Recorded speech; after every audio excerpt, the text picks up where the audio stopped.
semua, anda bersama lagi dengan saya Mio dan rancangan 1 hari 2 minit. Alhamdulillah kita pun sudah beberapa hari dah puasa di bulan yang mulia ni. Okey, hari ni petang ni Mio nak cuba permainan baru iaitu memanah dengan sahabat Mio iaitu Syah dan juga sahabatnya. Hai Syah. Itu dia. Jom kita tengok apa mereka buat. Hai Syah. Hari ni nak cuba Mio nak cuba mainan baru. Mainan mana? Nak cuba. Tak ada masalah. Okey. Okey. Okey. This step kalau nak mana Alright. First sekali kalau nak mana kena ada arrow, kena ada busur. Dan satu lagi apa? Apa? Betul. Okey, macam biasa. Pastikan kita punya busur ni melintang untuk tahu kita punya arrow. Kita letak kita punya arrow. Letak je. Kemudian klikkan sampai bunyi 2 kali. 1 2. Okey. Bila dah klik, terus target dekat board.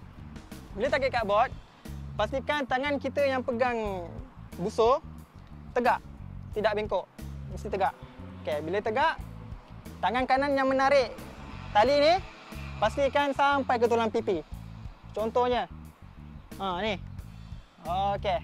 Kemudian satu lagi tips, kaki kita selari dengan board dan ambil satu langkah ke hadapan, kaki kiri. Okey. Barulah kita rasa confident. Okey, kemudian target. Kita start, kita target. Kita lepaskan. Di samping sebuah sukan yang disarankan oleh Nabi, memanah ini juga dapat menajarkan mata kita dan juga fikiran kita, iaitu fokus kita apabila kita memanah, dan juga dapat meningkatkan emosi dan juga kesabaran dalam diri kita. So, tangan sehingga ke pipi, target. Kaki kaki ke depan. Pas. Alhamdulillah, kena kat hitam tu. Okey, cuba lagi. Seronoklah Mio ni.